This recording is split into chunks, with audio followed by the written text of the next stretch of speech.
See everybody here. You know, we're in Las Vegas, and I expected only to have about half of the group here in the room. So it's good to look out and see so many folks here today. How many of you are here for the very first time? All right, good deal. Thank you very much for coming and participating. And the theme for today's seminar is going to be back to basics. Seems like every year we get a little wrapped up in some specific conversation about a particular issue, and we occasionally start to forget about the little things, the basic things that we're supposed to be doing within our chapters and departments. So we're going to talk about the basic principles on how to operate a chapter and how to operate at the department level, and then also we'll get into a little bit more thorough discussion on some of the issues that we've had to address during the last year that we might be able to take care a little bit better, both at the chapter level and at the department. For those of you who I've not had an opportunity to meet yet, my name is Hartmann. I'm DAV's Inspector General. My primary responsibility as DAV's IG is to preserve the integrity and good name of DAV in many areas. And both that's the usage of the DAV logo and our name, and also, most importantly, to ensure compliance of our Constitution and bylaws by every department, every chapter, and every member in DAV. You know, one of the things I always like to start off with, and I encourage chapters and departments to start off with, I see some folks taking pictures of the screen at the end. I'm going to have my email address on there, so when you get home, if you want a copy of the PowerPoint presentation, just send me an email and I'll attach a copy of the PowerPoint and get it directly to you. As I was saying, I really like to encourage chapters and departments at the beginning of every meeting. It doesn't matter if it's a chapter meeting, a department meeting, a committee meeting, a finance committee meeting, but to start off by mentioning and pointing out the mission statement of DAV, because at the end of the day, everything that we do in DAV as a member, as a chapter, as a department, and the national organization is geared towards our mission statement. And how many of you at a chapter meeting or department meeting have witnessed an argument or a discussion taking place on the floor that has absolutely nothing to do with our mission? Probably every hand's gone up. One of the best ways to minimize that and alleviate that is to read the mission statement of our organization first and foremost, and then when somebody gets off track, starts talking about something that has absolutely no place in DAV, you remind them, you know, hey, Comrade Jones, thank you for bringing that up, but you know, that doesn't fit into our mission statement. Let's get back on track here. So, if you do that, you're going to help set the tone for the meeting, and then also you're going to have a focal point during the meeting if it's sometime it gets off track, and you can refer back to the mission statement. Of course, I printed it up there. I don't want to read it out for you, but for those of you who get a copy of the PowerPoint afterwards, it'll be there for you.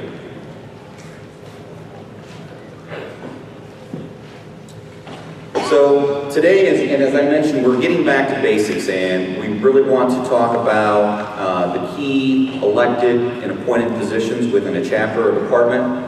We're going to have some discussion about the commander, roles and responsibilities, senior vice commander, junior vice commanders, the adjutant. The most important person in a chapter or department is the adjutant. And I say that because they're the day-to-day operations of the entity. We're going to talk about the role and responsibility of the treasurer and those of the judge advocate. Keep in mind that DAV is a large organization. You know, we have 1.2 million members. That means we have 1.2 million different personalities, and we don't always see eye to eye. But at the end of the day, as long as we keep the mission statement first and foremost in mind, then there's probably very little that we all can disagree on as an organization, as long as we set our personal differences aside. Any member of our organization in good standing is able to run for any elected or appointed office in the chapter, in a department, or at the national organization. And when I talk about in good standing, that includes pretty much everybody in DAV. There are only certain circumstances that would remove a member from being in good standing, and that's usually when a member has been affected by some kind of temporary suspension due to disciplinary action. When we talk about the commander, of course we all know that in accordance with DAV's national bylaws, every chapter and every department has to annually elect a commander of the body. It's up to the individual body, whether it be the chapter or the department, if a commander can succeed him or herself from year to year, or if it's a one-and-done type operation. That's the sole discretion of the chapter or the department in accordance with their bylaws. But keep in mind that an annual election has to take place to give somebody else the opportunity to assume an elected or appointed position. As you can see, some of the responsibilities and traits of a good commander is to not be a ruler or a dictator. As a commander, you are there as the spokesperson of the body, whether it be the chapter or the department. You're there to maintain the flow of business of the department or the chapter, and certainly chair any of the committees that are in place at the chapter or the department.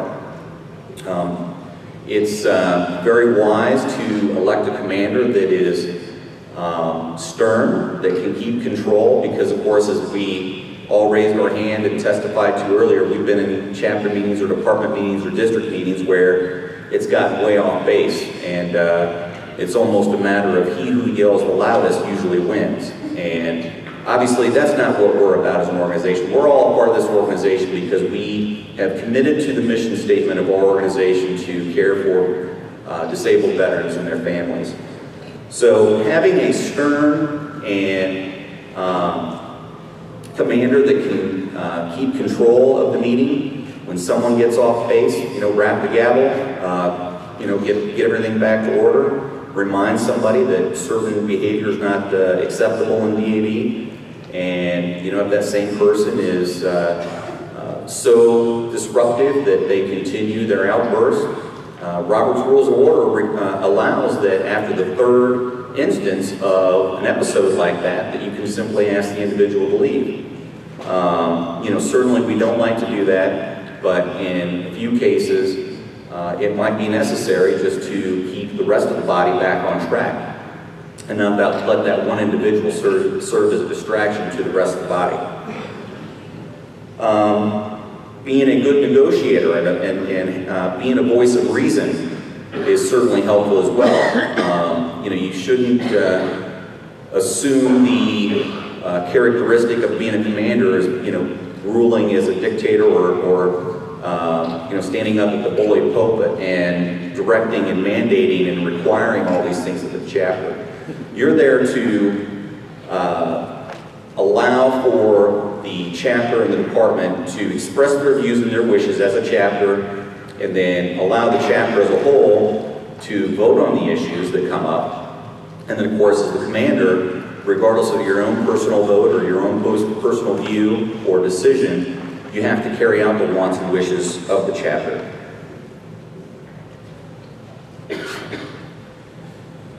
A little bit about Senior Vice Commander. Obviously, we all know that if the Senior Vice Commander comes to a meeting, the commander's not there, then it's their responsibility to step up to the plate and serve as the commander during that meeting. Most typically, every chapter and department's bylaws require that the Senior Vice Commander be in charge of the membership committee. There are a few out there that have other roles and responsibilities, but in most cases, the Senior Vice Commander is the chairman of the membership committee. So it's their responsibility to identify recruiting strategies in the local communities that will help the chapter grow, bring in new members, and also facilitate transfers of a member from one chapter to another. Now, we all know that with transfers, sometimes we're getting someone else's baggage that that they didn't want. So our bylaws allow for a chapter as a whole to vote on the individual transfer of membership of a particular member. The one place that does not apply is new members. So any new member coming to a chapter, there should be no evaluation committee, there's no vote taken on whether a new veteran who's not a member in that state to become a member of the chapter. The only time that the chapter has the discretion to determine whether or not they want to accept an individual into the chapter is as it relates to transfers from one chapter or another. One of the things that we've typically seen in the last year are, again, those membership committees that are in place in chapters where it's voted upon whether or not they're going to accept a new member. Of course, the national bylaws don't allow for that, and of course, those sections of chapter bylaws are automatically deemed as null and void because, of course, at the end of every set of constitutional bylaws of every chapter and every department, there's a statement that specifies that to the extent that these bylaws become inconsistent or conflict with the national bylaws, they should be immediately deemed as amended.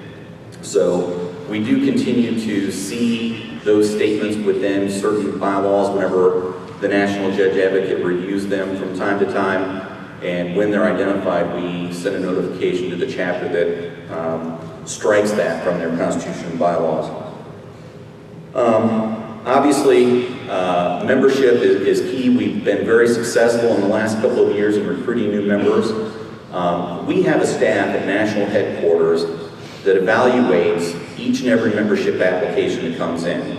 So if you have a veteran who comes to you as a member or a chapter or department and wants to join DAV, there shouldn't be any scrutiny of, well, let me see your DD-214, how were you injured, what's your disability? We don't want to discourage them and push them away, but when we get the application at national headquarters, each and every one of those are evaluated to ensure that they meet the criteria for membership in DAV. We have relationships with the Department of Veterans Affairs where we can cross-reference information. So, don't do anything to discourage someone from joining. If there's an issue that pertains to an individual's eligibility and membership, once we get that application at national headquarters and that's identified that there's a potential conflict, we notify that individual by way of the national adjutant and ask them to verify by way of providing certain documentation to us to justify their eligibility and membership. It seems like in the last couple of years as well, there's been a common theme as it relates to membership, and the question is usually posed, we have a guy who wants to become a member, but he has a felony record. Well, the membership in DAV is based upon an individual's service and their military service. So because they might have had a felony, 20 years after service, that doesn't preclude or limit their membership in DAV. You can get a felony for driving 80 in a 35 in some states. So, we don't want to be the judge of determining, what kind of felony constitutes a bar or limitation on membership. So, in accordance with the national bylaws, every member of DAV is afforded basic rights and privileges of membership. Now, with that being said, once a member is a member, if they desire to run for an elected or appointed office, it is completely the sole discretion of a chapter or department to vote appropriately. Let's just say we have an individual who is a registered sex offender for child molestation, and they want to run for commander. Well, that's probably not in the best interest of DAV, and every member in the room voting should probably be made aware of that. Yeah, you can run, but run on the full transparency of who you are and what kind of baggage you have. So there's nothing wrong with, someone making known an individual's past so that the chapter or the department can make a well-informed decision on whether or not they want that individual serving as an officer in a chapter or department. But it doesn't limit their membership. So beyond the membership committee, obviously a senior vice commander can serve on a variety of other committees established either by the chapter or the department. And most importantly, the senior vice commander as well as the junior vice commanders have to stay engaged. It's a learning opportunity for them because ideally in any chapter, any department, if you run for a junior vice commander, you're doing so in preparation and in anticipation of eventually becoming commander. So each one of these positions, keep an open mind, learn as much as you can, serve on a variety of committees so that when you become the commander, you have a very good understanding of each and every committee and each and every role of all the other junior officers within the group. Junior vice commanders, there are chapters and departments out there that have one junior vice commander. There are chapters and departments that have 4 junior vice commanders, and that's at the sole discretion of the body. The only thing that's required in accordance with the National Constitution and bylaws is that you have at least 1 junior vice commander. And of course, just like the senior vice commander, if they come to a meeting and the senior vice isn't there and the commander's not there, they step up to the plate and run the show. In the event of death or resignation or removal from office of a commander or a senior vice commander, everybody steps up 1. And that's pretty consistent in every chapter and every department's bylaws. And then typically, either the bottom rung that is now vacant due to an absence or a vacancy in one of those positions can either be filled at the next chapter meeting by way of vote, or it can certainly remain vacant until the next election of officers scheduled for the department or the chapter. And those requirements are typically outlined in the entity's bylaws, whether it be the chapter or the department. So if that occurs, and certainly you hope that it doesn't occur, you'll have to refer to the chapter or the department's bylaws to see and determine how a vacancy is filled, or if it even is filled or remains vacant until the next department meeting. And more importantly, mentor membership. Try to identify future leaders in DAV. Identify future leaders of the chapter. Because as many of us know who are active in departments or in chapters, we all started in DAV at one point in time where we were solely a member.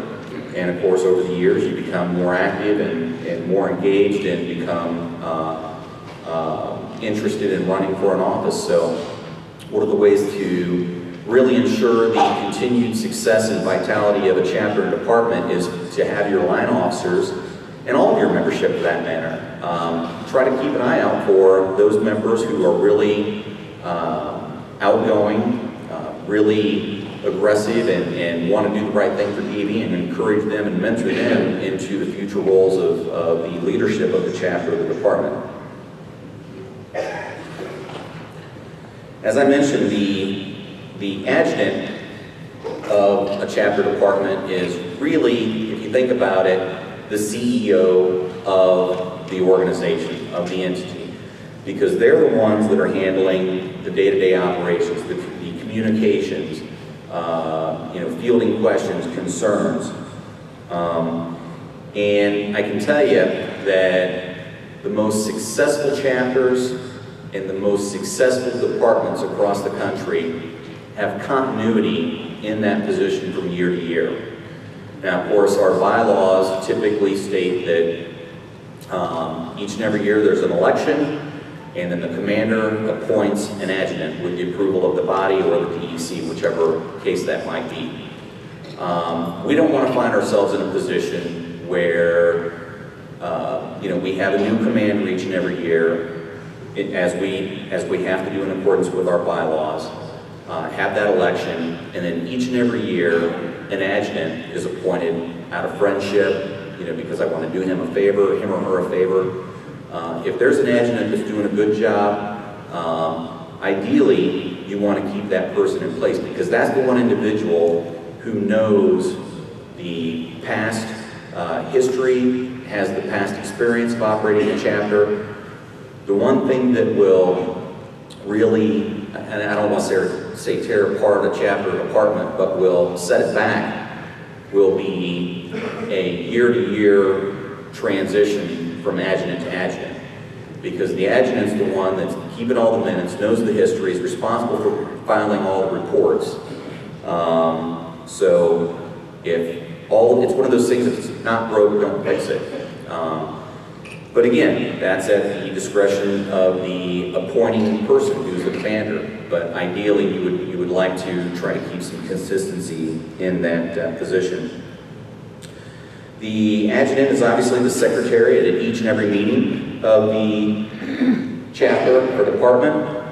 They're responsible for taking minutes. They're responsible for identifying in the minutes who made what motion, who made the second, and the outcome of the vote. Because at the end of the day, the minutes are the authorization of the chapter or the department to do whatever it was that it was just approved. If there's no minutes, it doesn't exist. There's no authority for that chapter to act upon anything that was decided at a chapter or department meeting. So it's very, very, very important that accurate and complete minutes be kept for every meeting of every chapter, every department. I can't tell you the number of occasions where a chapter member has called and has indicated that the chapter wrote a check for X amount of dollars to X entity that wasn't voted on and approved by the body. Well, obviously that raises red flags, and the only way that can be validated is by way of the minutes. So the department commander or the national commander, as the case might be, will have to contact the chapter, say, hey, look, we've received an allegation that you guys spent money without the approval of the body. We need to see the copy of the minutes to respond to this individual's request.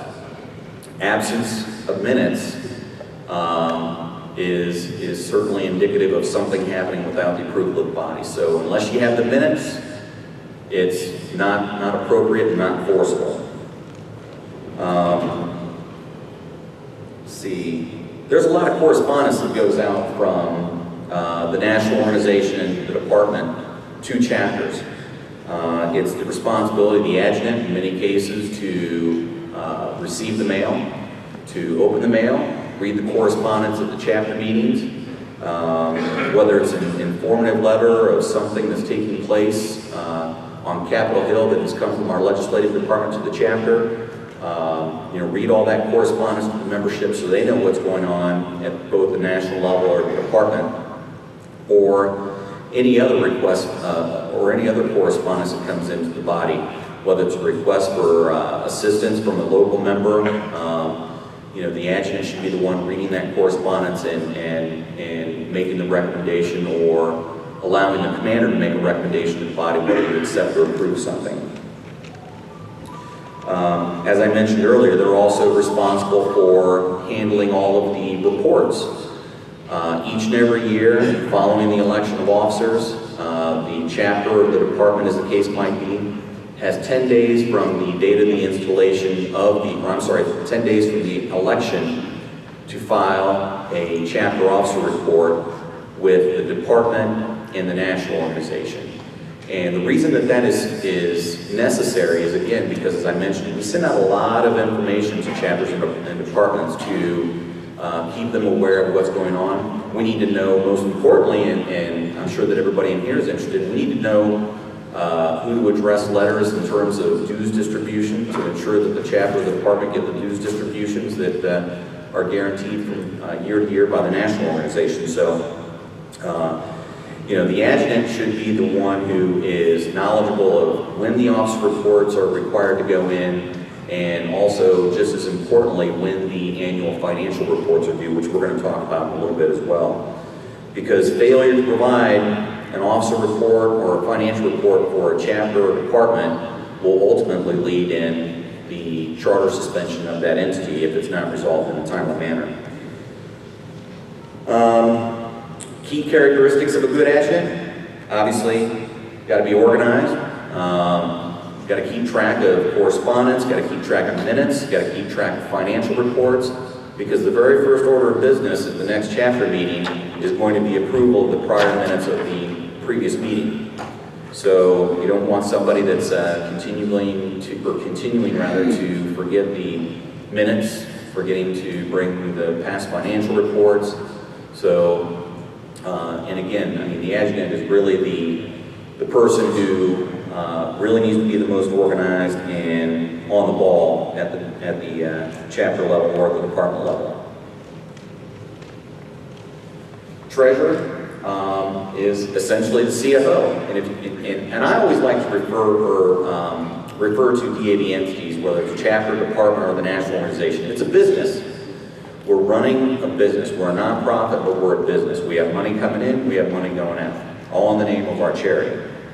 So the treasurer is responsible for obviously keeping track of incoming money, making the deposits whenever they're received, and the distribution of funds that have been approved by the body.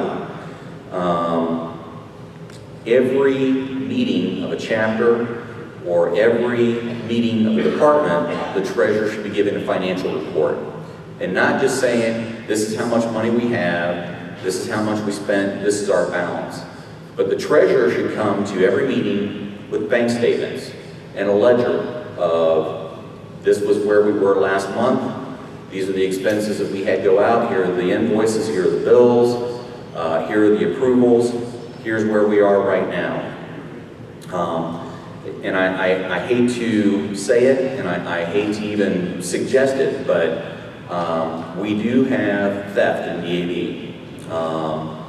It's typically in those instances where there's no controls, there's no validation by the membership, and it's usually in the chapters that allow a treasurer to stand up and say, we have $10,000 last month, we spent $1,000 on the veterans home, and now we have $9,000 with no documentation to support it. So treasurers, please make sure you're prepared when you come to a chapter meeting or a department meeting. Make sure you have your ducks in a row and you can account for every dollar that has come into the organization or that has gone out of the organization. Be able to provide documentation. Payments and distributions of a chapter or a department should not be done without appropriate approval. If it's at a chapter level, that means the approval of the membership, and again, that will be reflected in the minutes. Who made the motion, who seconded, what was the outcome of the vote? If it's a department meeting, obviously it's the governing body of the department between department conventions is the executive committee.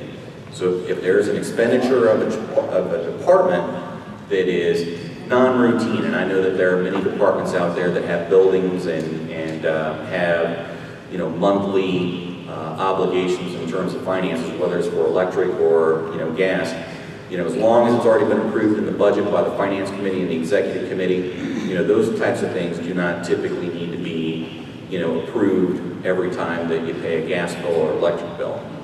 But those non-routine things that are like support for giving a donation to the VAVS activity in one of your hospitals, unless it's been approved in the budget as a distribution by the body, you've got to get the approval of the department executive committee before you cut that check.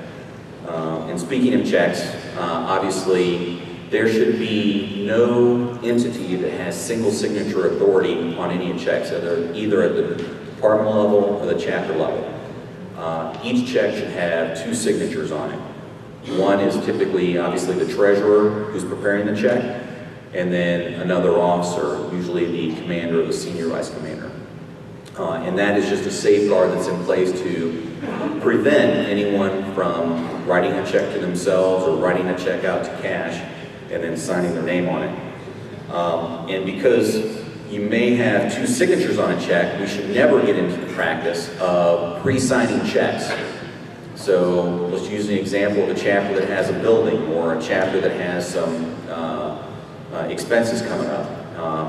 The treasurer should never go to the commander and say, hey commander, I anticipate writing 10 checks this month. Will you sign these blank checks for me, and then I'll take care of it and mail them out, you know, throughout the course of the month. So signatures don't go on a check until every line is filled out.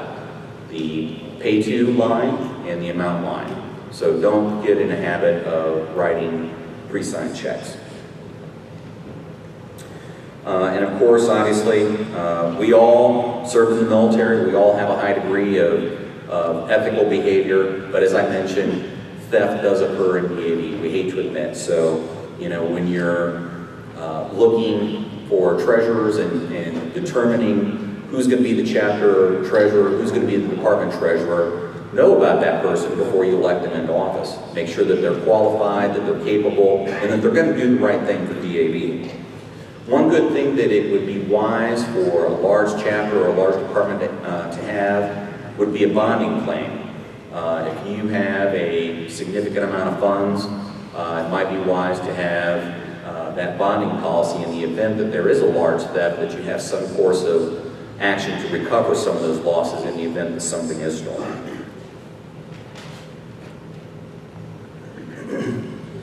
The judge advocate is the main parliamentarian of the body.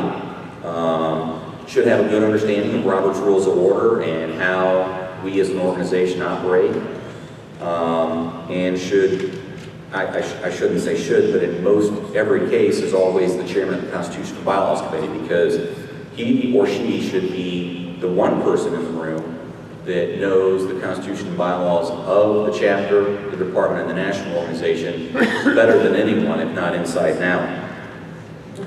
So it's also the responsibility of the judge advocate to review the entity's Constitution and bylaws from year to year and make recommendations in terms of issues that may no longer be applicable to a chapter, and make recommended changes to the chapter that will help it move forward in the future. I have looked at many Constitution and bylaws of chapters and departments that are the original Constitution and bylaws that were first implemented in 1935 whenever they were chartered.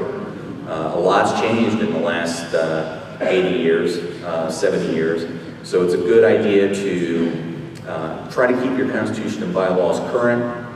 Make sure that they're applicable for real-world, real-time applications at the chapter of the department level.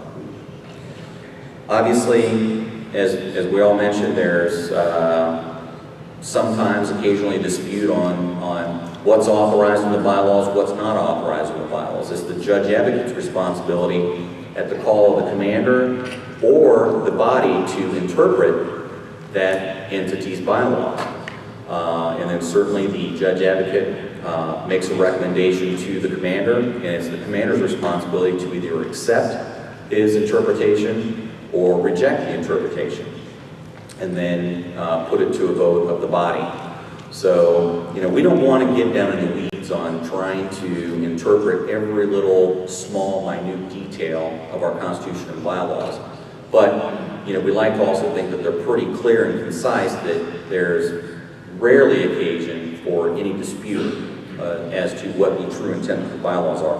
But when they do exist, that's the role of the department or the judge advocate to help determine and provide an interpretation either to the chapter or the department as to their take on how that reads.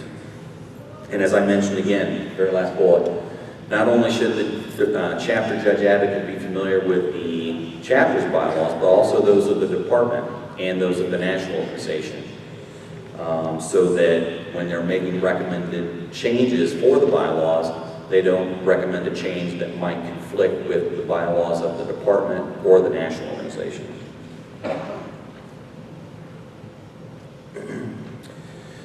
So that is basically a thumbnail of all, you know, the main officers of a chapter department, and gives you a little idea of what they should know and how they should operate at the chapter department level. So now we're going to get in a little bit to some of the issues that we deal with throughout the course of the year, and try to identify and resolve some issues that we've had in the last year, especially whenever it comes to fundraisers.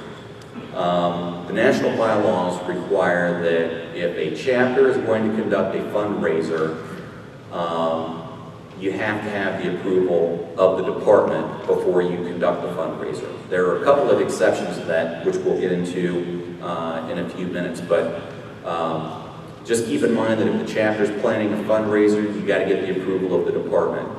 And sometimes you might also need to get the approval of the National Executive Committee if it's a fundraiser that involves contracts, or someone else is going to be a beneficiary of the proceeds as well. Those need to get approval of the NEC. So always try to make it a point to get the approval of the department before you do any kind of fundraising activity at the chapter level. In all cases, departments always have to get the prior approval of the National Executive Committee before engaging in any fundraising activity. And then there's one exception to that we'll get to here shortly. Forget-me-nots. This is one of the exceptions for chapters. The bylaws do allow for every chapter in DAV to conduct one forget-me-not fundraiser during the course of the year. Typically they're around Memorial Day through 4th of July is about the time period, but as long as it's limited to one occasion a year, you do not need to get the prior approval of the department prior to conducting the forget-me-not. The national bylaws afford you the opportunity to go out and do that fundraiser without any approval. However, you have to make sure that you notify the department prior to your conducting that fundraiser, because of course in this day and age where there are several organizations out there raising money in the name of veterans, and of course a very wise public, wanting to ensure that they're not being scammed, or they're not out there taking advantage of veterans and raising money in their name. The department might get a phone call, asking, is Chapter 7 out here at Walmart today raising money in DAV's name? So if they don't know that your chapter's out there doing a forget-me-not drive, they're going to say no, and you're likely going to get booted off the property. So just make sure you keep the chapter or the department in the loop before your chapter goes out and conducts a fundraiser. You don't need to get approval, but by all means, please let them know so that if they do get any inquiries from the media or the store or concerned citizens, they can, with 100% certainty, say, yes, Chapter 7 is at Walmart today. They're going to be out there for the next 7 days. In that 7-day period that I mentioned, typically we like to see forget-me-not drives conducted during a 7-day continual period. That way we're not breaking it up over the course of 7 different months, 1 day every month. It's confusing for the public to see DAV out there. You don't want to oversaturate and give the appearance that every time you turn around, DAV is out there asking for money again. So that's the whole intent and the purpose of the Forget-Me-Not Drive, is to conduct a one-time 7-day program to allow the chapter to go out and raise funds to provide service to disabled veterans. We all know that every dollar generated, and as required by our bylaws, every dollar that comes in from the Forget-Me-Not fundraising drives must be spent on service to disabled veterans and their families. It can't go to a building fund or anything else. It's got to be spent on service.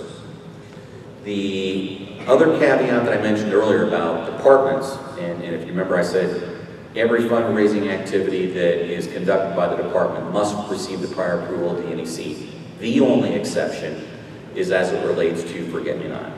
If departments have areas within their state that is not served by a local DAV chapter, the department certainly has the opportunity and the authority to go into those areas and generate funds for service programs under the guise of the Forget-Me-Not. So, we're a pretty large organization. We have chapters in pretty much every major city in the country, sometimes 2 or 3 chapters in major cities.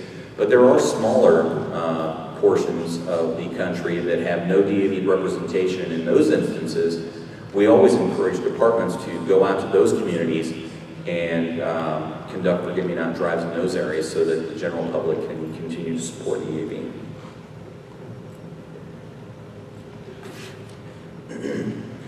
One of the most successful fundraising initiatives that departments benefit from each and every year is the Golden Corral Forget-Me-Not Drive. It usually takes place around Veterans Day, and this is another issue that has been a little bit clouded over the years. I think we're probably on our, 9th, 10th year of doing these Golden Corral Military Appreciation Mondays. But this was a relationship established by the national organization with the corporate entity of Golden Corral to benefit our departments. So this event, the Military Appreciation Monday and the Golden Corral event, has always been considered a department fundraising program. Now, with that being said, certainly the department doesn't have the officers and the staff to go out to every Golden Corral within their state and man a table to raise funds for the department, which is where the chapters come in. The departments typically, assign a Golden Corral restaurant to a local chapter, ask them to go out and help raise money for the department with the understanding that the chapter is also going to mutually benefit from the program as well. Now, it's the discretion of the department to determine how much of the proceeds that participating chapter can retain as a result of their participation in Golden Corral. It's gotten to the point, and I don't suggest this in a bad way, that it's written into the Constitution and bylaws now in many departments that requires or solidifies that chapters participating in the department Golden Corral fundraising program can keep half, can keep 10%, can keep 20% of the proceeds for their work in going out and manning the station and doing the legwork. But again, at the end of the day, this is a department fundraising program that has to support the DAV department. And again, understanding that since the chapters are doing a lot of the work, chapters should certainly benefit mutually from that as well. The last bullet up there, the departments are responsible for selecting the chapters to represent DAV at stores. We do have cities where there's one Golden Corral restaurant, but maybe 3 chapters. It's the sole discretion of the department to figure out, determine who is going to go out from those 3 chapters to collect money from DAV. Ideally, you would have a representative from each chapter in the city, or from those 3 chapters, go out, work together, and they get to split the profits 3 ways. Others have taken the position that Chapter A is going to do it this year, Chapter B is going to do it next year, and Chapter C is going to do it next year. It's just the way the cookie crumbles. I mean, we certainly can't, make a partnership and require Golden Corral to build 3 restaurants in a city because we have 3 DAV chapters there. But we've got to also find a way to fairly and equitably share the proceeds and the opportunities with all of the chapters. But at the end of the day, it's the sole discretion of the department. Bar lounge operations. One of my least appreciated or liked opportunities. DAV is a very unique organization. We are a service organization. We are in our communities to provide direct support and relief in programs for disabled veterans and their families. We're not in the business of opening a bar and allowing members to come in and drink for cheap and do nothing else. There are other organizations out there that do that. And I can tell you that obviously we do have chapters who have bar lounge operations. The one caveat that is in place for those bar lounge operations is that it's a fundraiser. So if you have a bar lounge operation, you have to make money to provide service to veterans and their families. If you're not raising money and making money, then it's no longer a fundraiser and can be quickly revoked just as easily as it was created. So nobody wants to take anybody's bar lounge operation away, but those entities that have bar lounge operations have to be profitable for the purpose of generating revenue to provide service in the communities. As you can see there, that second bullet, National Executive Committee Regulation number 4 strictly prohibits a bar lounge operation from operating at a loss. So if you're spending $100,000 a year on liquor and beer, and you're only making $80,000 a year in income from the bar lounge operation, that means you're subsidizing that $20,000 loss with funds that would have otherwise been provided to veterans in the community in the name of service. And we're not in that business because, again, at the end of the day, bar lounge operations are a fundraiser, and it's a privilege and not a right. And of course, at the chapter level, the departments have the sole discretion to approve a bar lounge operation or revoke a bar lounge operation, because again, it's considered a fundraiser. If you're not making money, there's no sense in having it, because you're taking monies that would otherwise be spent on service to prop up a losing operation. And as I just mentioned, that third bullet there, bar lounge operations need to be approved by the department. You know, it's not an annual approval. As long as the chapter's making money from year to year, I doubt that the department's going to come in and say that you can no longer operate your bar operation. But certainly if you're losing, they do have the authorities to come in and take it away. Currently, we've only got about 34 bar lounge operations out of 1,768 chapters. And about 12 of those are operating at a loss. Now, when a department identifies that a chapter is losing money on their bar lounge operation, the very first step shouldn't be just go in and throw the baby out with the bathwater, but they should be given the opportunity, and it should be known that, hey, the chapter's losing money. During the course of the next year, you guys need to put in place a plan of profitability that will turn this bar operation around so it will generate revenue so that we can provide service to disabled veterans and their families. And at the end of that second year, if it's still not profitable, at that point, ideally the department would come in and intervene and remove the bar lounge operation. So we've got 12 of the 34 that are operating at a loss and are currently working on their plan of profitability to hopefully be successful in raising money in the next year. And just 17 of them, an additional 17 of them are making just enough to justify their existence.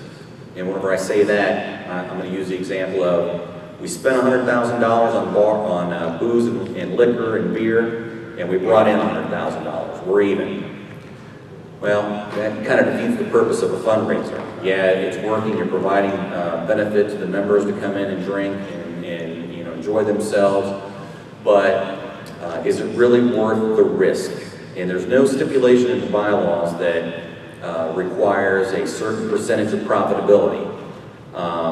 The only thing that the bylaws and NEC regulations stipulate is that you can't operate at a loss. So if you're breaking even, you know, you got to ask yourself, is it really worth the risk? And I can tell you that we've had chapters out there that have been sued because a member left intoxicated, killed an individual that have wound up getting sued. And so if you're not making money, is it really worth it? Because you're putting DAV's name and the chapter at risk. As I mentioned, the national organization monitors those bar lounge operations to ensure that they're profitable, along with the department. When we identify that a chapter is not making money or they're losing money on an operation, we contact the department and ask the department to monitor the situation, ask for that plan of profitability, and ensure that next year they're complying with NEC Regulation 4. If a chapter has a bar lounge operation, the chapter is responsible for understanding the local and the state regulations in terms of their bar lounge operation. So that entity on its own is responsible for all the regulatory filings national organization can't help with any of those filings. It's the responsibility of the chapter to understand and know the law and comply with the law locally. Bingo operations, again, it is a fundraising activity. Cannot operate at a loss. If you're operating at a loss, you're taking money, again, from service programs to subsidize a losing operation. And again, the subordinate entities are responsible for complying with and filing all the regulatory requirements provided by the state. And there's probably not a state in the country that doesn't have some kind of regulatory authority over gambling activities, whether it's a casino, whether it's a racetrack, or whether it's a raffle or a bingo operation. There's typically strict governance by the state of all those operations. So it's the responsibility of the chapter or the department or the auxiliary unit for that case to understand those regulations and make the appropriate filings. Thrift store operations, we've got a few departments in the country that have very successful thrift store operations that provide a lot of money for service to veterans and their families. We had an issue a long time ago, back in the late 80s, where many chapters wanted to get in the business of operating a thrift store operation.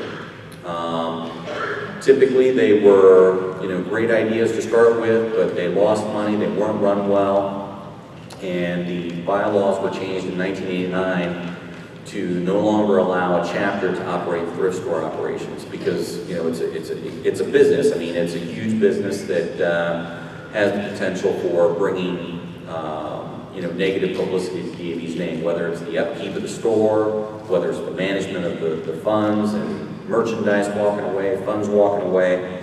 So in '89, at the convention in '89, the bylaws were changed to no longer allow chapters to operate thrift stores, with the exception of those who were currently already operating thrift stores. They could continue to operate.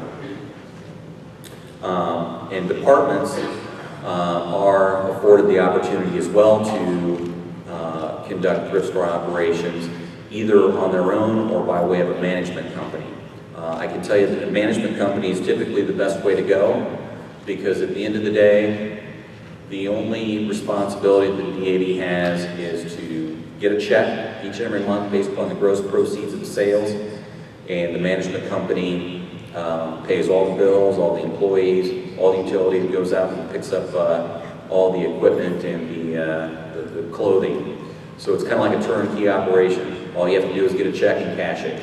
We're basically leasing DAV's name to that entity to raise money to support their thrift store operation. And the requirement for that is that the DAV entity engaged in the thrift store contract must be guaranteed at minimum 10% of the gross proceeds of the monthly sales from the thrift store operation. So that's the bare bones requirement. There are some entities out there that give the DAV department a little bit more money than that, but at least 10%, and that's the cost of doing business using DAV's name for that retailer. As I mentioned earlier, there are a lot of organizations out there that are, whether they've cropped up in the last year, last 5 years, that claim to be raising money in the name of veterans. There are also entities out there that claim to be entities of DAV and raising money in DAV, or in the name of DAV. So be aware of your community. If you see something that doesn't look right, ask questions. And certainly if you see somebody out there that you don't recognize that's claiming to raise money in the name of DAV, let us know. Whether it's somebody out with a bucket in front of Walmart and it's got a DAV sign on it and you know it's not DAV, let us know so that we can work with the local chapter and the local authorities to have the activity stopped. There are also groups out there that will do mail solicitations using DAV's name, trying to pass themselves off as DAV. So if you or any of your members in your chapter get a mail solicitation and they appear to have DAV's credentials on there, let us know, because there are a lot of organizations that recognize how successful DAV is at raising funds, so they have no problems at all putting our name on a piece of paper and asking for donations, and an unknown or an unknowing individual would write a check out, send it to them, and then of course it goes directly in their pocket. So just kind of be aware of your communities, of what's going on. You know, don't hesitate to give me a call, ask about groups that you identified that may look questionable. You know, do not seem to be legitimate. We'll do our best to try to help identify them and help you determine whether it's a legitimate organization or if, in fact, you know, it might be something that you might need to pursue with the local authorities. It's that time of the year again where every DAV entity should be in the process of completing their annual financial report. We all know that the annual financial reporting period is always July 1st to June 30th of the following year. Every entity is on that same schedule, every chapter, every department, the national organization. So chapters, you have until September 30th to get your financial report into the department. And then those chapters that have over $10,000 of income as well during the course of the year, excluding their membership dues distribution, are also required to provide a copy to the national organization as well. And then likewise, departments, every department has to provide an annual financial report to the national organization. And you see that little bullet there, delays create delays. I can't tell you the number of times, especially as it relates to the transportation network. We all know that in usually October or September, October, we send an announcement out to departments indicating that, hey, it's time to consider ordering new vans for the transportation network. Many departments get grants from the Columbia Trust to fulfill the cost of providing those vans. The very first thing that the Columbia Trust is going to look at to determine whether or not the chapter, or I'm sorry, the department needs a grant from the Columbia Trust in order to fulfill their order for vans is their financial report. So if we don't have an acceptable financial report for your department, whenever it comes time to order vans, it's very likely that you're not going to get the vans that you need, because we're not able to evaluate effectively the need for money and funds to support the order for the vans. So that was what I was talking about with delays create delays. If the department doesn't get the financial report to us on time, we can't do what we need to do to help you in other areas as it relates either to transportation network vans or hospital service coordinator salaries or DSO salaries.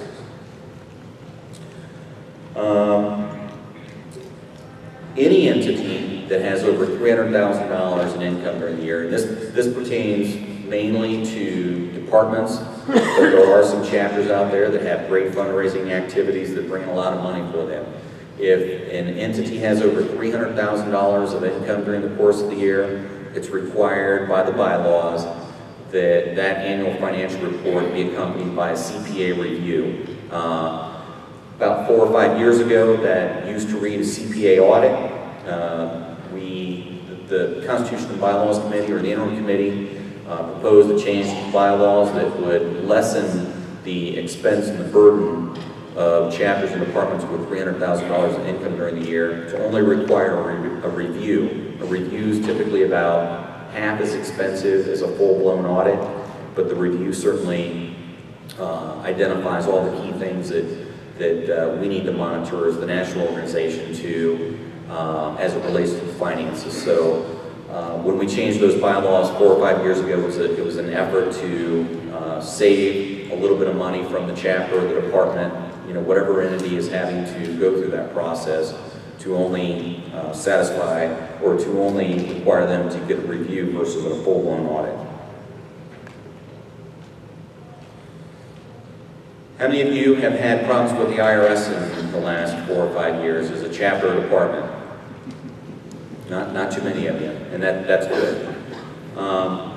you know, when the law first changed back in 2009, that all of a sudden required every nonprofit organization to complete a 990 of some sort, it really created a problem for DAV. One which, you know, was eventually taken care of and addressed, but it was certainly a headache for everyone involved.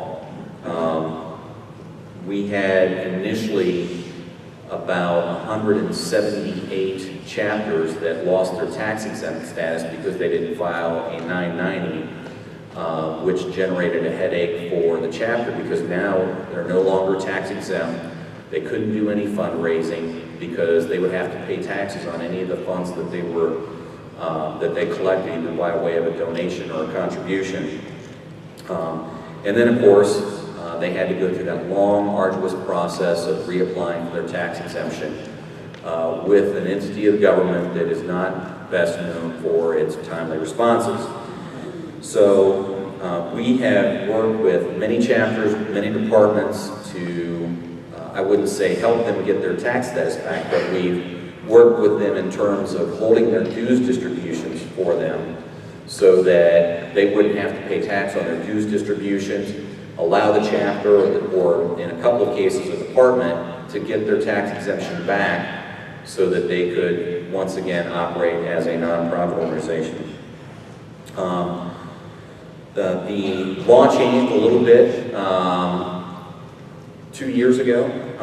That very first bolt right there, IRS Form 990N is required if a nonprofit organization receives less than $50,000 a year. That used to be $10,000 a year. So it's a little bit more workable for many of our chapters. If you have less than $50,000 a year, all you have to do every year is go online and fill out that 990N easy postcard and send it electronically. That's the only way it can be done. There's no paper form. You don't even have to report your finances. All you have to do is check the box and confirm that your entity had less than $50,000 in income, put the chapter's EIN number on there, the commander's name, mailing address, hit send, and you're done for the year. Word of caution though, when you do that, you'll get a response from the IRS saying that they received it. Print it. Print it, print it, print it. Keep it in your files because, again, dealing with the IRS, the left hand doesn't know what the right hand's doing. And quite often, we have chapters that get a letter from the IRS saying that they didn't file their 990 and they've lost their tax exemption. And not being able to provide the proof that you submitted it and the IRS accepted it, you're going to have to go through that whole process again. So record keeping is very, very, very important. The filing deadline for those IRS Form 990s is November 15, 2014. We had filed for, and again, this was to make it convenient for chapters and departments because our annual financial year runs from July 1st to June 30th. We filed an amended tax year for all of our subordinate entities so that the year end is June 30th. So on the 15th day of the 5th month following the end of the calendar or the fiscal year for the entity, that report has to be filed, much like if you were filing your taxes. You got to have it in by May 15th. So we filed for that amended tax year to make it easy for every chapter, every department, so you know that the end of the tax year is June 30th. You've got until November 15th to file those 990s.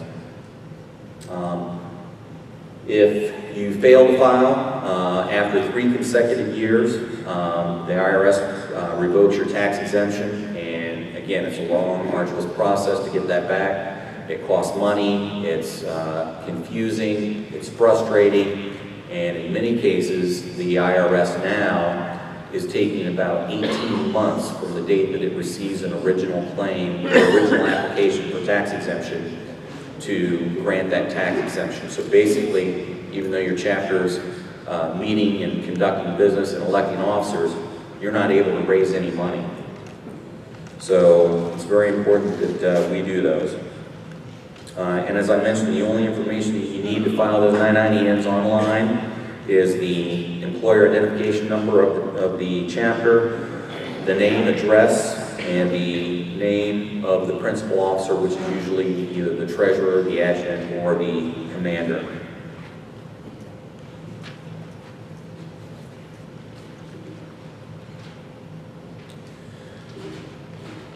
This is the kind of key points that will ensure that we stay out of trouble as a chapter or department in the next year. Make sure you file your chapter officer report on time. As I mentioned earlier, you've got 10 days from the date of your election to file an officer report with the department and with the national organization. If it's a department, with the national organization. File your financial reports on time. File the appropriate IRS forms that we just talked about. Most importantly, safeguard your assets. 2 signatures on each check. Make sure that blank checks aren't signed that would allow someone to go out and fill it in later for whatever they choose. And also make sure you document all chapter meetings, department meetings, especially whenever it comes to funds. Again, no funds should be dispersed from a chapter unless it's met with the approval of the body. And the only way to determine that with 100% certainty is the minutes. Again, as I mentioned, we all serve in the military. We all have, I think, to a large degree, a lot of integrity. We know what's right. We know what's wrong. So making sure that we all maintain that integrity and require that our elected officers retain that integrity. Always do the right thing, even when no one's looking. You'll stay out of trouble. Failure to do any of those, what impact does that have on us as an organization? Well, as a member, of course, that brings on the potential for Article 16 disciplinary action. If a member steals money from DAV, they can be held accountable not only in DAV in terms of Article 16, but we've seen many examples of where the chapter, the department, with our encouragement, takes it to the local authorities for full prosecution. So, theft in DAV is not only going to get you thrown out of DAV, but also, just like anything else, you'll be held accountable with the authorities as well. And again, I know I'm preaching to the choir here, but it happens on small numbers in DAV, so that's the only reason I'm emphasizing it, is make sure that you ask questions at chapter meetings. If something doesn't look right, if something doesn't smell right, it might not be right. So demand accountability. If your chapter doesn't file an officer report, financial report, after a certain period of time, your charter can be suspended, at which point you can't do anything until you get the issue resolved. Or in very worst case scenarios, the revocation of the chapter's charter. And nobody likes to revoke the chapter of a charter. I mean, a charter was given to a chapter to operate in the name of DAV in a certain area, to represent the interests of disabled veterans and their families in their community. Nobody wants to take that away, but obviously on rare occasions it's necessary when either they're not doing anything or they're doing everything incorrectly, they don't follow the bylaws, and in some instances it's better to have no chapter than a chapter that's doing everything wrong. So again, on a rare occasion, the revocation of a charter might be warranted by the national commander. So with that, we've got about 20 minutes. I wanted to open the floor for Q&A.